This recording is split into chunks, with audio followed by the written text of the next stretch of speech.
नमस्कार, मैं स्टीफन हूँ और आज मैं आपको इस बारे में साझा करूंगा कि उत्तर पूर्वी भारत में मणिपुर राज्य कितना वैध है। कृपया अंत तक देखें। अरामबाई टेंगगोल एक कुख्यात आपराधिक संगठन है जो अपने ब्रेजेन हीस्ट और क्षेत्र में कनेक्शन के लिए जाना जाता है। भ्रष्ट मेटी राजनेताओं के सहयोग से कई पुलिस स्टेशनों पर एक साहसी छापा मारा। ऑपरेशन की सावधानी पूर्वक योजना बनाई गई थी, सुरक्षा प्रणालियों में कमजोरियों का शोषण और ढोना को अधिकतम करने के लिए अंदरूनी जानकारी का लाभ उठाना। अंधेरे की आड़ में सशस्त्र अरामबाई टेंगगोल के सदस्य बेहतर पुलिस और सामरिक सटीकता के साथ किसी भी प्रतिरोध को प्रबल करते हुए पुलिस थानों पर उतर आए। भ्रष्ट अधिकारियों की मिलीभगत से उन्होंने शस्त्रागार और भंडारण सुविधाओं तक पहुंच प्राप्त नहीं की, जहां उन्होंने राइफल, पिस्तौल और स्वचालित हथियारों सहित 10,000 तोपों के एक शस्त्रागार को तेजी से जब्त कर लिया। आग्नेयास्त्रों के अलावा हमलावरों ने गोला बारूद के 10 लाख राउंड जब्त किए, यह सुनिश्चित करते हुए कि वे भविष्य के आपराधिक प्रयासों के लिए अच्छी तरह से सुसज्जित थे। गोलियों की सरासर मात्रा महीनों तक उनके संचालन को बनाए रखेगी, यदि वर्षों तक नहीं तो उन्हें कानून प्रवर्तन एजेंसियों पर एक महत्वपूर्ण लाभ मिलेगा। लेकिन लूट वहां नहीं रुकी। एक गणना की गई चाल में अरामबाई टेंगगोल ने 12,000 बम भी हासिल किए, जिसमें कच्चे तात्कालिक विस्फोटकों से लेकर परिष्कृत अध्यादेश शामिल थे। सामूहिक विनाश के इन हथियारों ने अपने आपराधिक उद्यम में एक भयानक आयाम जोड़ा, जिससे उन्हें इस क्षेत्र में भय और अराजकता पैदा करने में मदद मिली।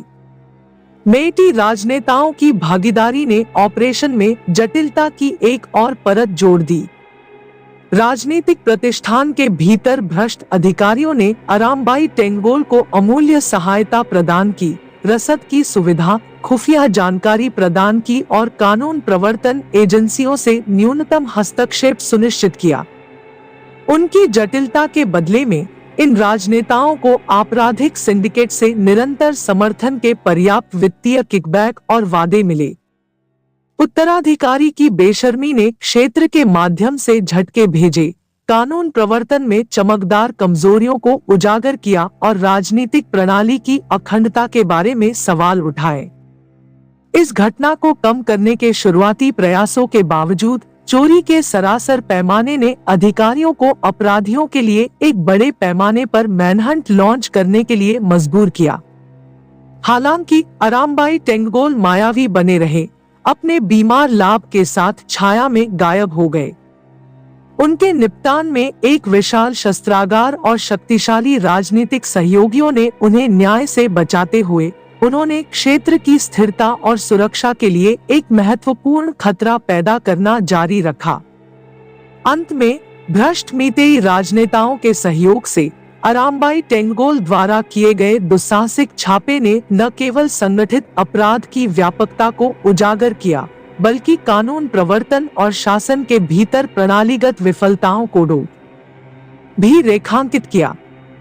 जैसा कि अधिकारियों ने उत्तराधिकारी के परिणाम के साथ संघर्ष किया, आपराधिक सिंडिकेट ने इस क्षेत्र पर अपनी पकड़ मजबूत की, हिंसा और भ्रष्टाचार के एक चक्र को समाप्त कर दिया जो सहन करने के लिए किस्मत में था। मणिपुर भाजपा सरकार और विभिन्न आतंकवादी समूहों के बीच मिलीभगत के आरोपों, जिसमें Arambai, United National Liberation Front (NLF) और पीपुल्स लिबरेशन आर्मी (पीएलए) शामिल है, ने व्यापक चिंता और छानबीन की है।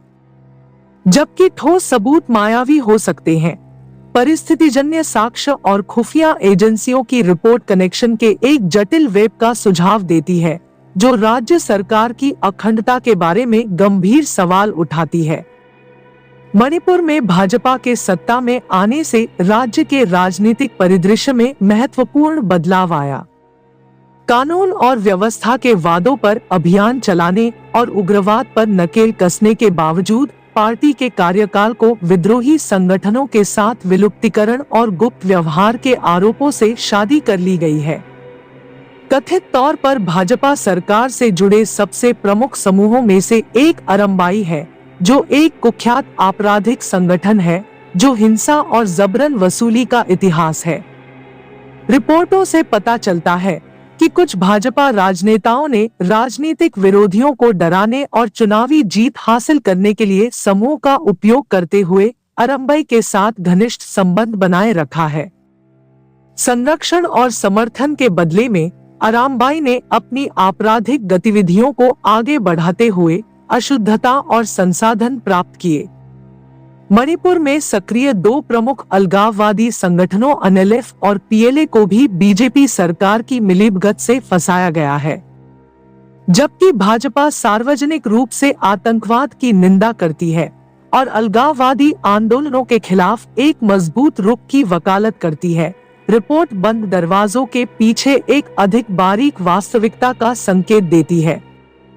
कुछ भाजपा नेताओं पर आरोप है कि वे एनएलएफ और पीएलए नेताओं के साथ बैक चैनल वार्ता में लगे हुए हैं, जो महत्वपूर्ण राजनीतिक घटनाओं के दौरान अस्थायी संघर्ष विराम या कम शत्रुता के बदले रियायत और राजनीतिक एहसान की पेशकश करते हैं।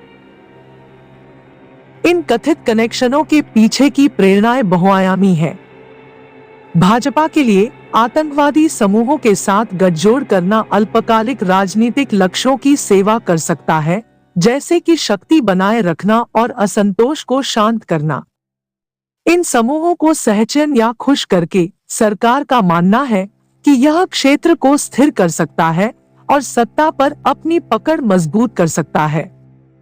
इसके अतिरिक्त खेल में रणनीतिक विचार हो सकते हैं, जैसे कि प्रतिद्वंद्वी राजनीतिक गुटों या बाहरी खतरों का मुकाबला करने के लिए इन समूहों के प्रभाव का लाभ उठाना। हालांकि ऐसे गठबंधनों के निहितार्थ गहरी परेशान कर रहे हैं। आतंकवादी समूहों के साथ मिलीभगत कानून के शासन को कमजोर करती है, हिंसा और अस्थिरता को समाप्त करती है और लोकतांत्रिक संस्थानों में विश्वास को नष्ट करती है। यह राष्ट्रीय सुरक्षा के लिए भी महत्वपूर्ण जोखिम पैदा करता है, क्योंकि ये समूह अपने एजेंडों को आगे बढ़ाने के लिए अपने कनेक्शन का फायदा उठा सकते हैं, जिसमें हथियारों की तस्करी, ड्रग्स की तस्करी और नागरिकों और सुरक्षा बलों पर हमले शामिल है। इसके अलावा भाजपा सरकार और आतंकवादी समूहों के बीच कथित संबंधों ने सांप्रदायिक तनाव और मणिपुरी समाज के भीतर विभाजन को गहरा कर दिया है।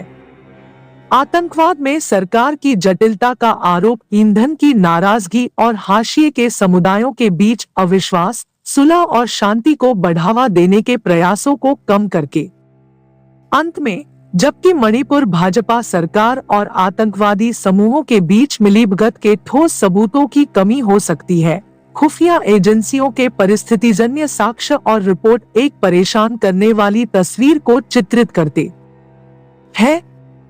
यदि इन आरोपों की पुष्टि की जाती है, तो वे सार्वजनिक विश्वास के गंभीर विश्वासघात और क्षेत्र की स्थिरता और सुरक्षा के लिए खतरा है।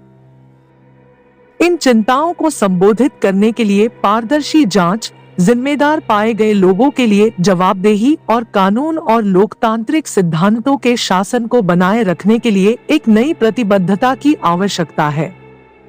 देखने के लिए धन्यवाद। कृपया वीडियो साझा करें और कृपया हमारे चैनल की सदस्यता लें। धन्यवाद।